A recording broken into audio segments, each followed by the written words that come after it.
Open up a tab, grab a seat, and pour a pint.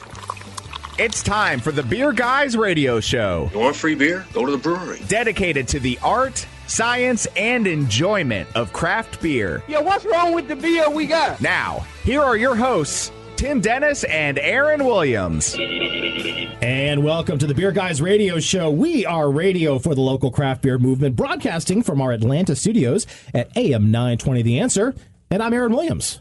And I'm Tim Dennis. We got Brian Hewitt in the studio with us this week. All right. And a special treat, Becky Smalls is in the house. Nice. That's Becky is usually somewhere else in the country during studio sessions, but she's here having some beers with us and hanging out. No, she's not close to a mic, but she waved hi to everybody. That's good. Yes. So if you're watching us on Facebook, you can see her too. Yes, so and we have our special guests here today. Gwinnett's first craft brewery. We have John Reynolds and Chase Medlin from Slow Pour Brewing Company. Thank you so much for joining us. Thanks for having us. Yeah, appreciate it. We're going to get into some Gwinnett beer talk, which is always exciting, here in a little bit. We'll also have a preview of SweetWater's newest collaboration with some crazy musicians, and we'll have a back of the fridge find. It's something new that I kind of came up with, so we'll kind of listen for that here in a little bit. See how it goes. It should be fun. I see the notes that just said I found something in the back of the fridge. We'll talk about it later. Yeah, something. Is it a beer? It is a beer. I guess I should clarify that right now. So yeah, that would be bad if it was not necessarily. No, it's a beer. We're going to try it out, so it's awesome. Good. Yeah. So you know what? We both were able to hang out. Of course, we were ships passing in the night last weekend. Yes. At 3 taverns. Yep. We had the 4th anniversary party time. What other stuff was happening with you Man, guys? all kind. Did you have the Morning Smack at 3 yes. Taverns? That's such a good beer. When I saw it, I thought it was gimmicky, but it came together really well. Coconut, bananas, chocolate, all kinds, in a big stout. And a big coffee, too. That was so good. I just drank one of those, and then I started talking to a friend. He was like, "Did you just have a bunch of coffee?" And I was like, "No, I just had the Morning Smack." Just beer. Good. Just good old beer. So, but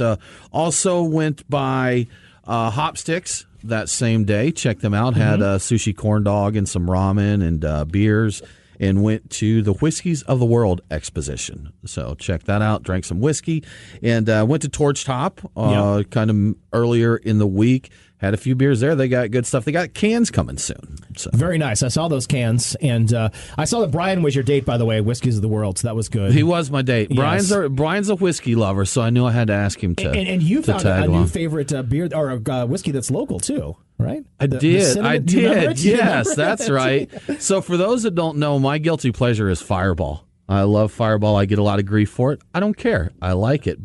And I saved the picture because I knew I wouldn't remember the name, but I found out there's actually a cinnamon whiskey made in Georgia in, I think it's not Dalton. I can't remember, but it is a medal-winning cinnamon whiskey, and it was delicious. So I'm going to have to find me some of that. You can drink local. How about it? From 13th Colony? No, okay. It's something Dillard in Dillard, Georgia. I didn't recognize it. Yeah, yeah. R.M. Rose and Company. There we go. R.M. Rose. There you go. Cinnamon whiskey. So if you're a Fireball person like Tim is, you may want to check that out at your bottle shop too to drink local. Delicious. Always key.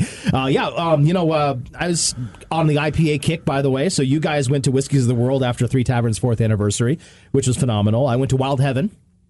Got to pick up some Good Vice and some Altair, so it's nice to see the old school IPAs. Actually, it was great because it was actually unfiltered. The Good Vice, so it's clear, it's not hazy, all that kind of good stuff. Which is again one of my favorites. Wait, it was unfiltered, so it was clear. No, I'm sorry, it was filtered, so it's clear. I'm so confused right now. These things aren't matching up here. Exactly. So. But then, you know what? Speaking of old school, this is a beer that's after Brian in my heart. When I was at SweetWater to do the collaboration interview, got to try out something they've got new in their tap room, which is an old school Northwest IPA. All right. So it was piney, it was resinous, it was crystal clear.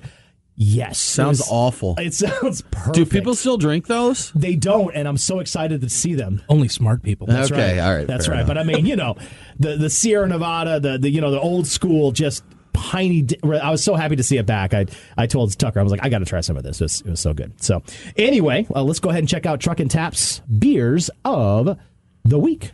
Crack open a cold one. It's the Truck and Tap Beer of the Week. Woo-hoo! Craft beer and food trucks in downtown Woodstock. Truckandtap.com. Well, Brian has regaled us a little bit with some Arizona beer, so we've already cracked a few open. We did. So we did a little pre-gaming with some Arizona beer that Brian brought back. We have Mountains of Mosaic from Dark Sky Brewing Company. Brian said it lost a little carbonation from all the air travel, but still very tasty. Nice, fantastic aroma on that one. So. It was wonderful. It was one of my favorite ones that we had there. That was out of Flagstaff. Oh, very cool, very cool. And we've got Galactic Space Circus from Creature Comforts right now. Yes. Well, we're going to get into some of the slow pour beers here very soon. And Chase, you mentioned you had 4 beers for us. What did you bring to share today?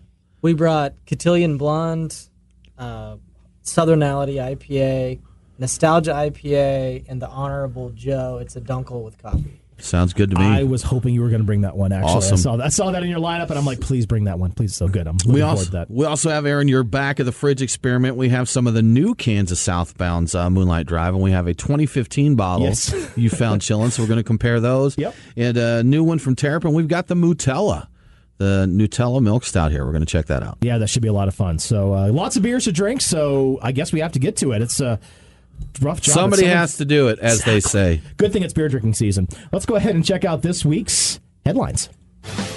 What's in the news? The beer guys have the scoop. Extra, extra, read all about it. Time for headlines. Brian Hewitt, our field operative. What's the headlines? So the first thing is we've got a new brewery coming to Peachtree City. It's their first craft brewery. It's opening in the spring of 2018. It's Line Creek Brewing Company. It was started by a group of guys in Peachtree City that want to give the community a social gathering place and offer world-class beer. That's what they say. And so the head brewer is Jason Carroll. He's from Ireland, and he brewed in a number of places, including, most interesting to me, the Guinness Experimental, the Open Gate Brewery. I kind of have a thing for Guinness, but also the Franciscan Well and Wicklow Brewery. What was that? I can't wait to see what they do, coming from those, those breweries. And however you feel about big beer, Guinness does, do good stuff. So yeah. Well, especially stout. As a former Southsider, I think it's a really good place. There's not a lot of breweries on the South Side anyway, and to have one in Peachtree City, it's really a perfect place. But another example of places that are just filling up on the map of Georgia now that the new laws are passed. People are starting to build more breweries. Good stuff, man. Absolutely. Bring them on. And up next, we have Good People in.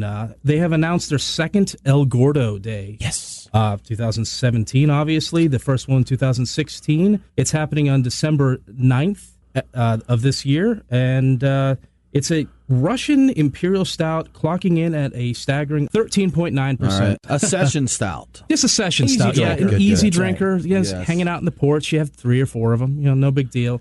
So there's, basically it's a big event they've put on. This is the second year, and they released the beer in 750s starting at that event, and there's a limited amount of them. I have not had it myself, but apparently Paste really vouches for it. Paste Magazine, back in 2015, they called it the best non-barrel aged Imperial Stout out there in a blind taste testing. I've heard lots of great things about El Gordo, so I'm looking forward to trying that. I think they do a lot of variants of it, too, where they do a lot of barrel aged, maybe some vintage ones that come out, so may have to road trip to Bama for that. Works for me. Yes, there are definitely a few variants out there, and they've been brewing it for quite a while. They just started the El Gordo thing recently, but yeah, it'll be very cool to check that out. Up next, we have Oconee Brewing with beer in space. So they sent up their first can of beer into outer space, and there's a video of it on Good Morning America. There's not a lot of details as to exactly why they did it. They're going to be releasing some more information about it, but the can reached a staggering 120,432 feet, which is considerably higher than the last beer that went up in space that I found. So and I don't want to name that beer because it was a crummy macro beer. But, okay. All right. We'll give it to Oconee then. So yes, Oconee is the top right now in terms of putting beer in space. The number one space beer in Georgia. Number one space beer. Yes. Put on your special. So much space beer talk this week. I can't handle it. I joked around with Oconee on Twitter a little bit. When Brian shared a video with me, it's a polka band that does a song called You Can't Drink Beer in Outer Space. So I said, Oconee, I got some bad news for you. And they're like, well, what if you took a bunch of grain up to space? And I was like, I think that counts. They're like, well, then stay tuned. Uh-oh. So let's see what they're up to there, man. Let's see. I was going to ask, how on earth would you drink beer in space? And is the polka true? I don't know. I mean, it's polka. They can't lie, can they, in polka? It's about drinking, so. That's we right. need to take a quick break. We'll be back in just a few minutes, and we're going to be talking to Slow Pour Brewing Company. This is Spike from Terrapin Beer Company. You're listening to the Beer Guys Radio Show. The beer guys are back right after this. Have you ever thought about owning your own brewery, but don't know what it takes to get one built? We're CRL Contracting, and we build breweries. We are the most experienced contractors in the state of Georgia when it comes to building new breweries and tap rooms, or expanding current breweries. If you've been to Orpheus, Second Self, or Scofflaw, then you know what kind of work we can do. Just give us a call at 678-546-3382 or visit crlcontracting.com for more information. CRL Contracting. We build breweries. crlcontracting.com. Craft beer forged with a reverence for tradition and new styles that start a revolution. Ironmonger Brewing. The brewers at Ironmonger pride themselves in being masters of barrel-aged, hoppy, and sour beers. They invite you to their tap room to taste and see. And coming soon, Ironmonger's Barrel Room, featuring live entertainment. Keep up to date on all things Ironmonger by liking them on Facebook. Ironmonger Brewing, establishing a new standard in craft beer. Follow the Beer Guys on Facebook, Twitter, and Instagram. Strange things are afoot at the Circle K. Now, back to the Beer Guys Radio Show. And welcome back, as the man said, to the Beer Guys Radio Show, beerguysradio.com. We are live at our studios at AM 920 The Answer in Atlanta, and we are talking to my neighbors. Kind of. John Reynolds and Chase Medlin of Lawrenceville's Slow Pour Brewing Company is joining us in the studio right now. Gwinnett County's first brewery, and I, again, as a proud resident of Lawrenceville, thank you. And thank you for coming on the show today. Appreciate it, guys. Thanks for having us. Definitely. It's good to have. See, you're lucky because you live on the other side up there in the Woodstock. Should me, Brian, and Becky just leave? Let you guys have some privacy here. Yes, all right. Because you know you're lucky up in Kennesaw. You've got all those great breweries. I still don't live in Kennesaw. No matter how many times you say that, I don't live in Kennesaw. It all kind of rolls together. I don't even know where they are. You got to respect Woodstock. I guess I should. I should do that. But yeah, that whole little neck of the woods up there, we're doing okay. Yes, and so now we finally kind of have our own in Gwinnett County and Lawrenceville. So again, thanks for that, and I appreciate it. But John, we talked personally just when you first started this process. It seemed like it was over a year ago. What the heck made you think it was a good idea to open a brewery in Lawrenceville? Well, I've been talking with Marty, my brother-in-law, for quite a while about the opportunity for beer, craft beer in Gwinnett County in general. And Lawrenceville for us is just dear to our hearts just because that's where we're both from. But Lawrenceville in general, well, Gwinnett County in general has just been dying for a craft brewery and still dying for more now. And it's just been reaffirmed by all the support we've gotten so far since we've opened Slow Pour. So that's been great. Yeah. And of course, I went to your opening weekend. It was absolutely packed. So it's interesting because you're right off the square there in Lawrenceville. And like I said, we were there. I was there at the very beginning of when you started opening. And the building that you had was kind of rough. Yes. Was that? Yes. I think that's a kind way to say that it was kind of rough. So how did you pick that building? And tell us about the building process of that. Sure. So the building, Marty's not here tonight, but that was all Marty. The picking out the location, the building itself, and all the building materials and so forth, and the beautiful space that we have now was all Marty and Zoe, which Marty's wife. And the building, as you mentioned when you came out, it was rough. It was, yeah. And I was with you. I had a hard time seeing. I didn't have the vision for it that Marty had for it, but the space itself is. I know I'm a little biased, but it's very unique and just a beautiful space. No, and again, I don't want to blow smoke, but I mean, if you saw the building before and then saw what you guys built into it, it's an absolutely amazing transformation. So good job with that. And that's something we see. You mentioned that maybe you didn't have the vision to see there, because that's what I've always wondered. I'm not sure I would either. But you see, like, you guys, and I know Creature Comfort's second location in Athens was just a totally dilapidated building in that. So what is it that you look for? Do you kind of know the place that feels right? Is it just the structural portion of it to be able to see that vision in those spaces?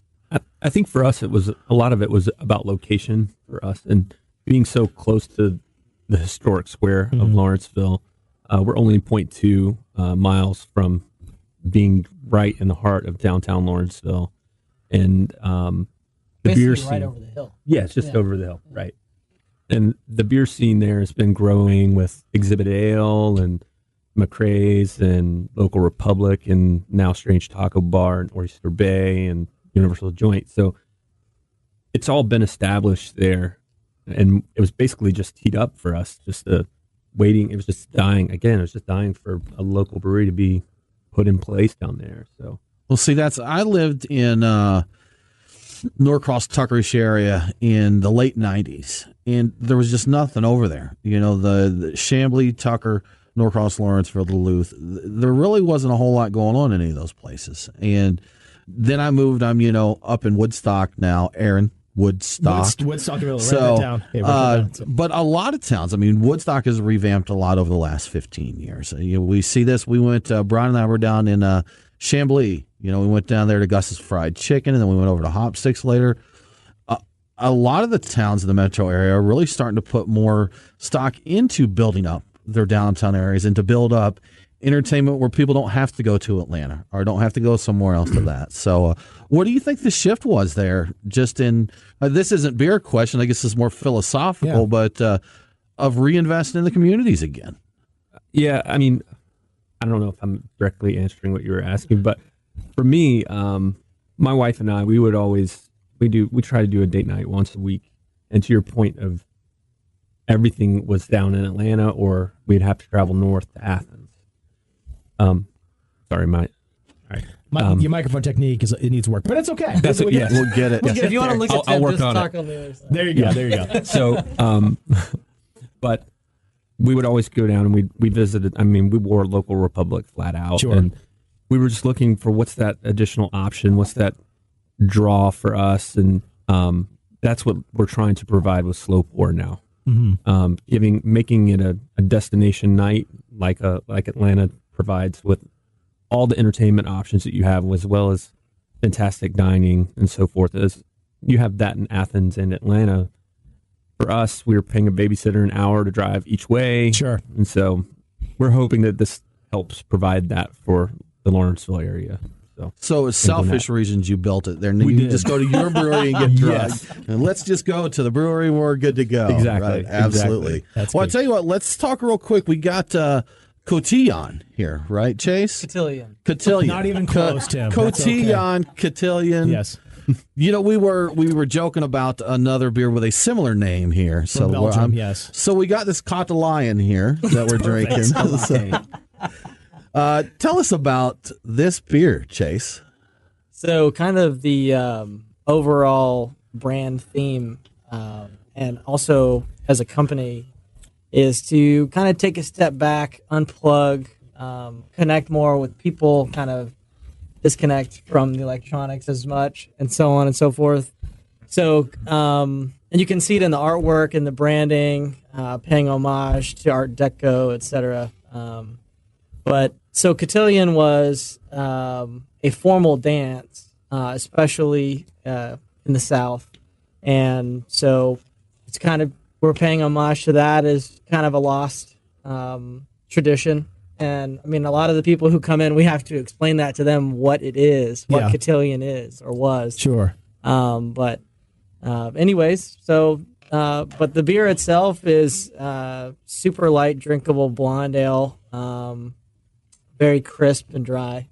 It's only a 5.2, so it's a pretty good, easy introduction beer too, as well. So now, do you see that you find that you start to have a little bit more education for not only your staff but for the patrons of the place as well?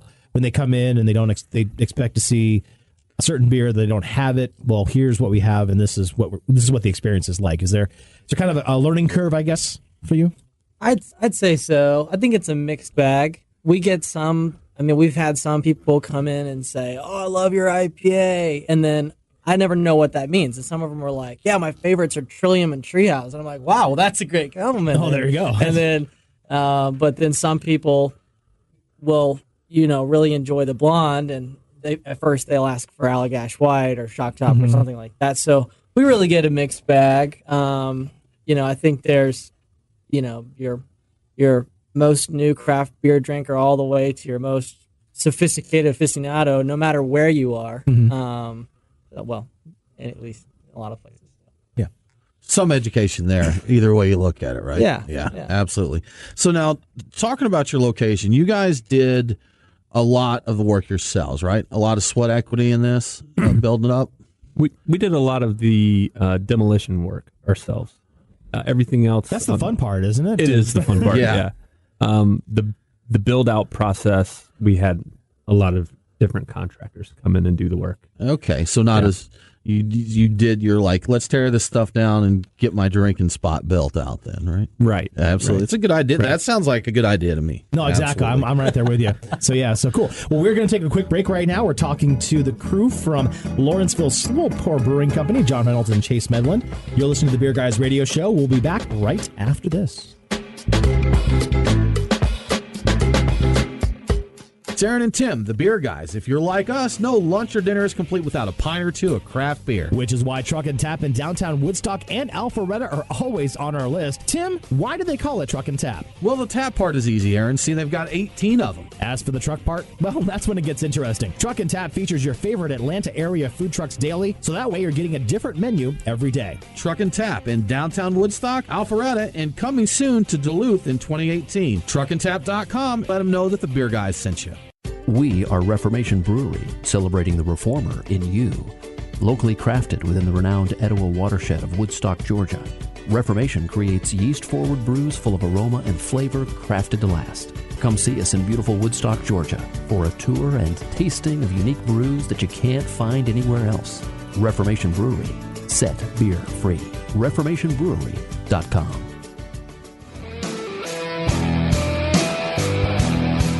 Follow the Beer Guys on Facebook, Twitter, and Instagram. Yeah, you apparently didn't put one of the new cover sheets on your TPS reports. Oh, yeah. Now, back to the Beer Guys Radio Show. And welcome back to the Beer Guys Radio Show. Come check us out at beerguysradio.com. Earlier this week, Aaron took a trip over to SweetWater Brewing, and over there, Nick Knock and the crew were collaborating with Kyle Hollingsworth. Kyle is the keyboardist for the String Cheese Incident, and Dean Budnick, he's the editor-in-chief for Relix magazine. Let's listen in.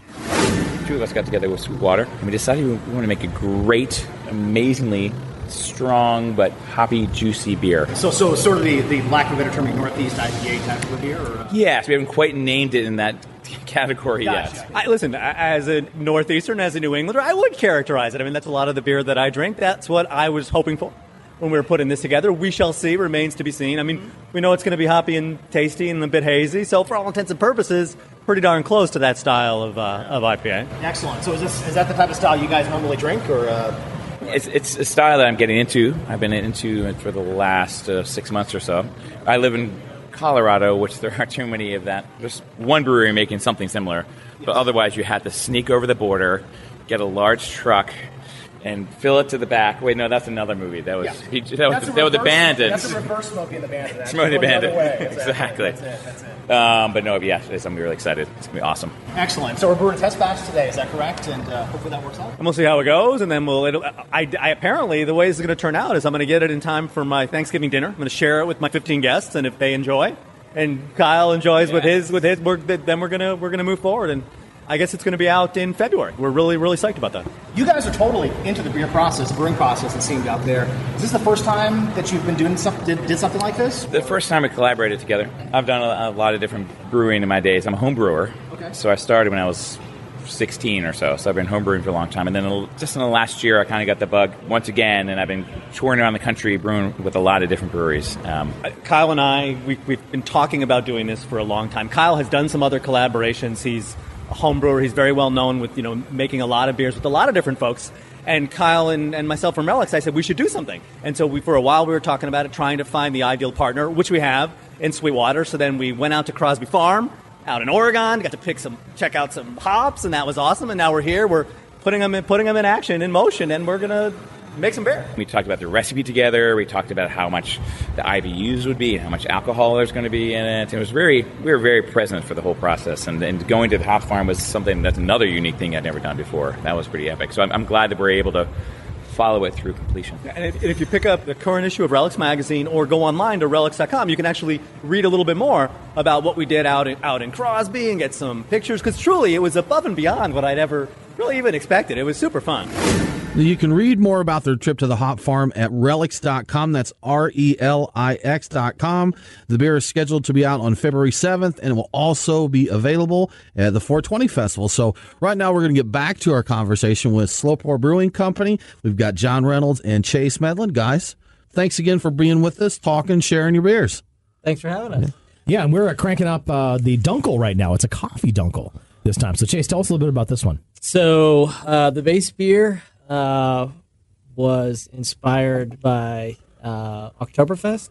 So, we wanted to do something that wasn't a fest beer, but was, I feel like I'm saying paying homage a lot, but something that was kind of tipping the hat to traditional German beer, going a little darker with the colder weather coming up. So, did a dry American-style Dunkel, if you will, but still has a lot of the same characteristics, and then worked with Beanieology, which is a local roaster out of Decatur, and they did a concentrated cold brew that we infused with the beer. So, excellent. It was a light and medium roast coffee. And it's got a lot of great aroma to that, too, which is always key to have a really good coffee nose to that and then move through. That's always good. Now, being the first brewery in Lawrenceville, how difficult was it to get that started? Because, talking to these breweries, we like to see those gaps filled in on the map, but it seems like whoever blazes that trail really has a lot of educating of kind of the city council sitting in that to do. How was the process of actually getting opened out there? It was really smooth for us. The city council in Lawrenceville was awesome to work with. They really welcomed us in with open arms. They saw the potential for what a craft brewery could do for the city of Lawrenceville, and they've been awesome. Mayor Judy Johnson and everyone on the city council has been really awesome. It's good to see that more and more places are kind of getting that. Even some places that just a few years ago did not. Where they're like, we don't want alcohol in town. We don't want a brewery in our town. But they're realizing, that most people drink responsibly. Brian does not, but most people do. Most people do, and it's just a real community gathering place. So, a lot of places are seeing that, and we're seeing more places open up to it, and really building around a brewery. A brewery will go in, and you see other things coming, and like you mentioned, some growth there. You guys come in. So, do you know what else is kind of in the works for Lawrenceville, for that area there? Yeah, there's a lot going on in Lawrenceville right now. A lot of development is happening. Everything from the Aurora Theater, which is doing a partnership with the Gwinnett College. They have a big expansion that's going on. There's a big multi-use living facility that's being put in place behind the Lawrenceville lawn. We have a lot of condos going in just up the street from us. So it's everything from retail to living spaces, and everything in between really is happening in Lawrenceville right now. So we really feel like we're on the front end of a renaissance, if you will, going on in Lawrenceville. There you go. Very cool. Very cool. Now, Chase, we want to talk to you about brewing beer, man. So talk about that some. So SweetWater's not your first rodeo. You were at Twain's for a good time, correct? Correct. Over there, I think David Stein from Creature Comforts, and you were there together. Is that right? So, yeah, we were together for about a year. We used to make Tropicalia and Cocoa Bunny at Twain's. How about that? Yeah. Someone's like, have you tried that new beer? You're like, I had that long. They were different. Yeah. Okay. Yeah. All right. The spirit of Tropicalia and Cocoa Bunny was at Twain's, right? Yep. Excellent.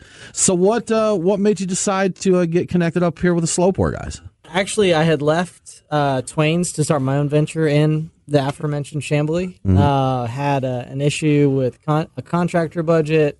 SPA loan went sideways. Ended up having to step aside from. Basically the project went sideways, and so had to regroup, figure out something new. Sure. Our friends, mutual friends who own the local Republic, connected us and said, hey, these guys could, they're trying to start a brewery, and there's a lot they don't know. We feel like you guys would be a good match. And so we exchanged numbers, and then soon thereafter we were working together. And went from, the beginning, financial projections, et cetera, all the way to beer design and now execution and getting ready to launch the distribution as well. Yeah, so John, I'm sorry, go ahead. No, go ahead, Aaron. John, you were a home brewer before this, correct? You did that.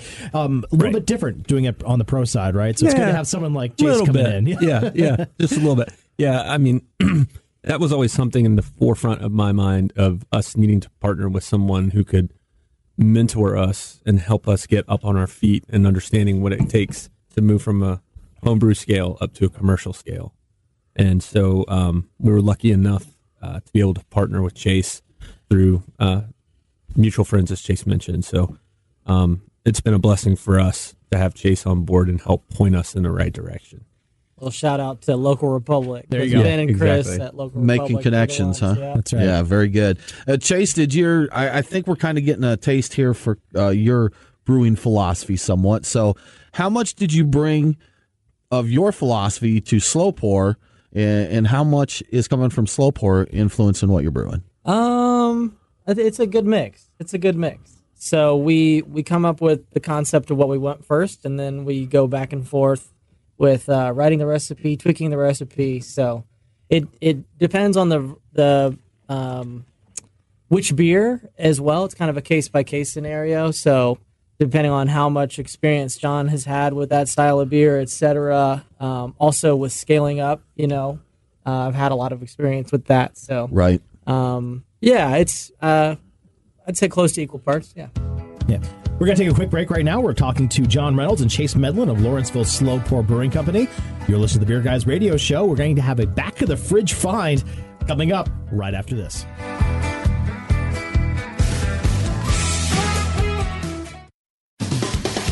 If you want more craft beer conversation, you have to check out our podcast, Drink This Beer.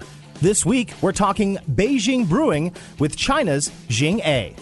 Well, the whole scene, I think, when it first started off 5, 6 years ago, was very expat heavy in the very beginning. That's just not craft beer. I mean, a lot of the things in Beijing and China, new concepts that are brought over, it's usually, kind of the expat community that kind of latches onto that first. That's kind of what happened with both, craft beer in general as well as Jing A when we started up. And then over the last 5 or 6 years, we've seen a real turnaround where in the 1949 tap room, which is our first tap room we started, we're probably running, 60 to 70% local Chinese now and 30% expat. So it's really kind of gone the other way sometimes. To be honest, we love the whole variety of beer. We also brew our pale ales and browns. We brew Belgian saisons and really everything.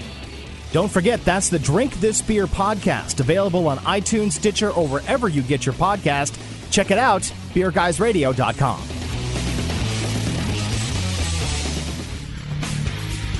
Follow the Beer Guys on Facebook, Twitter, and Instagram. Oh, God, here we go again. Dork alert. Now, back to the Beer Guys Radio Show. And welcome back to the Beer Guys Radio Show, beerguysradio.com. The 4 segment starting already, and I think we started a little bit early, Tim. I'm not sure. 4 segment time in. My always, favorite segment of the show. It's the best segment, even though we enjoy all the segments, but this is where it kind of goes downhill. Yes. That's okay. Anyway, yeah. In the best way possible. In the best way possible. And I had a little idea the other day. The fine folks at Southbound sent us a 6-pack of their brand new Moonlight Drive American Imperial Coffee Stout that they just started to release. And I happen to have a 2015 version of Moonlight Drive. So I wanted to compare the two. So this is my back of the fridge find. An ancient version of Moonlight Drive from, again, I guess 2 years ago. 3 years ago. I guess it's still 2. I guess it's still 2, yeah. So we both tried it. What did you think? Of the 15? Yeah. So it's still good. You can just tell that it's a couple years old. Mm-hmm. It's just a little lighter, maybe just a touch of oxidation in it. Yeah. But still not bad. It's a solid beer. Yeah, it wasn't bad for a stout, but again, the oxidation was there, but the coffee was almost gone. So I know coffee is one of those flavors that kind of tends to go fairly quickly. It does. It'll fade on you. And it's really good proof. Yeah. One thing I've noticed, and I didn't notice it in this beer, but a lot of older coffee beers will get a pronounced pepper taste. Okay. Like a green pepper, chili pepper. They're in the same family, so you'll get kind of jalapeno. So it's kind of interesting. We had some Terrapin Wake and Bake. That was a couple years old, and it almost tasted like a chili beer. It was so pronounced in there. So compared with this version and the 2017 version, a lot more coffee, of course. What did you think about it, too? So the 17 has, I'd say, a more pronounced flavor of stouty coffee flavor in that. You don't have the little oxidized notes in there. Coffee's definitely there. I think the body's a little lighter on this. They're both in at 8%, but I think this one is a little more. This is a session 8% Imperial Stout. Sure. Just from from the mouthfeel of it. But a good drinkable stout. Yeah, so good stuff. So what did you think? I enjoyed it. I always like Moonlight Drive is one of the ones I always look forward to this time of the year when it comes out. And it's, like you said, a little bit lighter than what I've seen before, but it's still got a nice body. It's a good beer. I'm happy with it. Chase, what is your professional opinion on this? I think it's awesome. It's good stuff, huh? I really enjoyed it. Yeah, very good. Thank you, Southbound. And Aaron's back of the fridge. There you go. Fridge finds. That'll have to be a new segment, right? Exactly, yeah. I like that the medium body makes, like you were saying, the more drinkability. Yeah. A higher drinkability. And I've seen that before with a few stouts before. I think we had one from Lucky Town in Mississippi. It was just a nice dark stout, but it had a light body. So it was almost a session stout, if you can believe that. I drank it in the middle of the summer, and I was completely fine. So it was good. Anyway. I don't want to be too thin, but I don't want it to be like thick as motor oil. So. Right. Exactly. Sometimes I like a motor oil stout.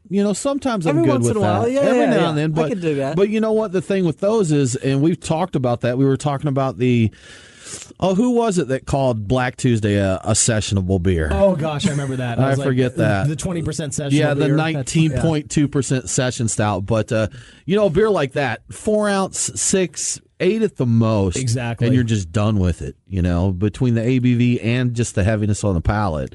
So this you can drink one or two. Definitely. So, so speaking of stouts and porters, it's that time of the year. Are you guys planning on getting some darker stuff in the mix too? We are. Yeah, we have an oatmeal porter that we have fermenting right now, and then speaking of coffee stouts, we will have a coffee stout as well coming up. That's what I like to hear. That's good stuff. Favorite things, man. They just play so well together. I love IPAs. I'm a huge IPA hophead, but this time of the year when the leaves start to turn and the temperature starts to get colder, I'm going to those stouts and the coffee stouts. Yeah, that's what I started. So anything crazy planned? You guys keeping it fairly, in between, coloring in between the lines for the most part here, or any banana cognac barrel aged beers coming up or anything there? So. Yes, that one's on that the one is yeah, that one's on the deck. Exact. I'm surprised you nailed it. With the Guatemalan Venezuelan coffee, right? In Yes, it? yes. Okay, Argentinian, good. Argentinian coffee, excellent. That's good. Yeah. So. We're gonna release a beer called Fire Drill, where we set the building on fire, and then everybody has to get out as fast as they can. Yeah, grab your beer and go. So, see, that's what we were just talking. We were just talking about activities at breweries. Yes. Activities at breweries. No one has done that before. You're a trendsetter. That's a real smoke with porter that. if you So, want to have that. yes, Exactly. yes, right. You smoke it yourself as you're running out of the building. Ready to go. Oh my goodness, it's just getting out of control around here. Good stuff. But no, we just drank one of your IPAs, and you're pouring another one right now, which I'm excited about. And this is your newer IPA, correct? It is. Yeah, this is Southernality, so it's dry hopped. It's hopped with a lot of Citra.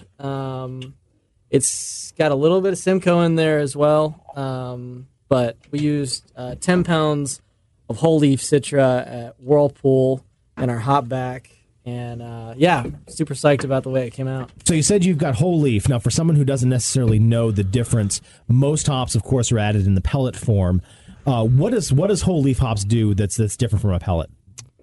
They're whole leaves. Okay, again. There you go. Yeah. So they're not pelletized. Okay, yes. Yeah, that's good. So there's no necessarily any difference. I know. And half leaf hops. Do you know what those are? They're half of them. They're leaves. You just use it's half like the as many. halfling's leaf, just a little bit different.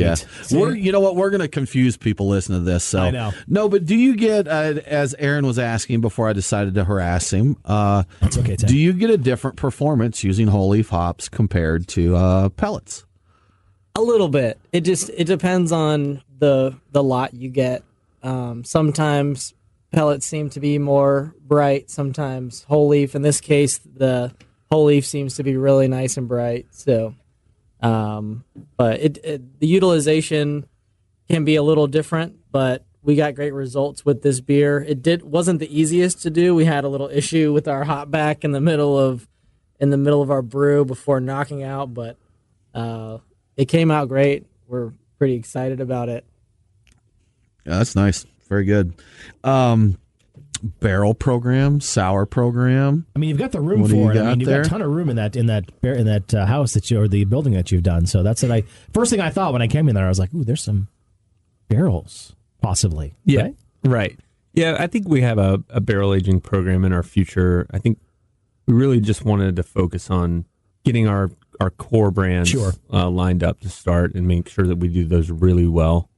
and Chase has us on course to do all of that. So we'll move forward with looking at barrel aging and maybe doing some sours and so forth in the future. But we want to get some, we need to get the proper equipment in place before we start looking at some of that stuff. So you got to get your process right, and you've got to be able to run the tap room smoothly. There's a bunch of things that you have to do just to get your feet under yourselves before you start. The sea legs. Stuff. Yes, exactly. Plant your feet, get the sea legs, and then go from there. Right? Yeah.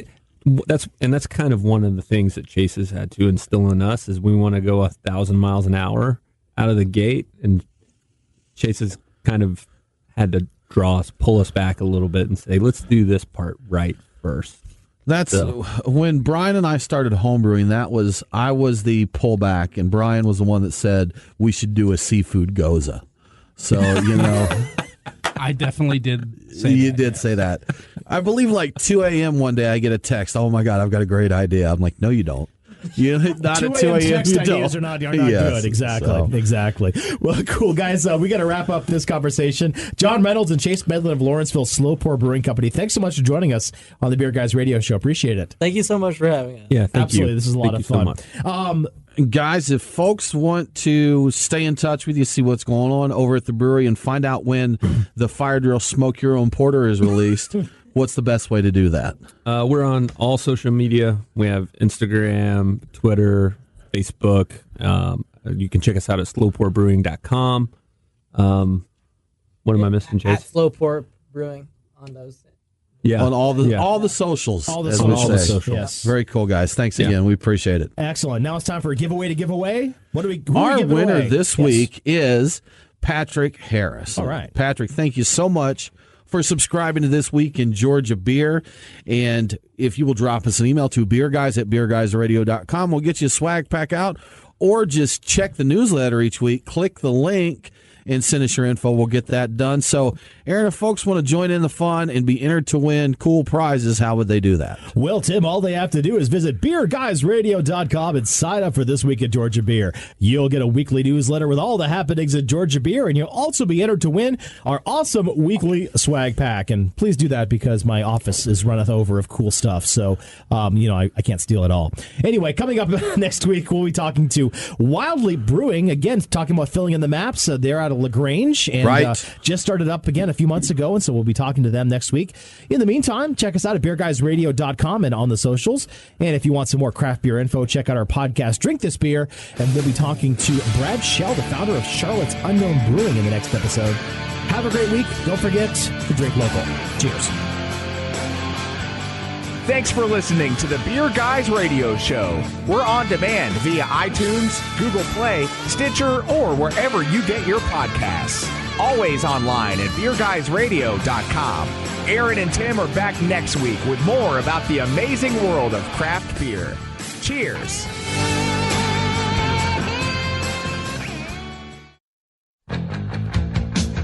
Time for the Hot List. The Beer Guys have the scoop on what's going on next week. Brought to you by CRL Contracting. We build breweries. CRLcontracting.com. That's hot. Got a lot of great stuff going on for you in Georgia this week. On Sunday, we have Meet the Artist and a Sunday music showcase at Creature Comforts over in Athens. On Monday, Academia, they've been open for a little while, but they are holding their official grand opening and their ribbon cutting over there in Athens. On Tuesday, there is a special beer and cheese pairing at Brickstore Pub. They're going to have very renowned authors Tim Webb and Stephen Beaumont there. They're going to be promoting and signing their book, Best Beers. On Wednesday, as always, Trivia Night. Check out Team Trivia at Your Pie Perimeter or Trivia and Tacos at Reformation. On Thursday, we've got a beer release from Printer's Ale. They're releasing their Kiss Cut Belgian Quad. Chicks get lit with the Chicks Guide to Georgia Beer at Abbey of the Holy Goats in Roswell. So check that out. We have also L's for ALS and Monday Night Lights at Monday Night's Garage. On Friday, we have a beer and cheese pairing at Arches Brewing down in Hapeville and Red Hair's Movember fundraiser event. And next Saturday, go check out the first annual chili cook-off at Burnt Hickory Brewery in Kennesaw, some Brew and Q at Creature Comforts in Athens, or head over to Blue Tarp Indicator for Novemberfest. For a full list of all the events happening in Georgia as well as Alabama, just go visit our website at beerguysradio.com. The Beer Guys Radio Show on the Beer Guys Radio Network. BeerGuysRadio.com.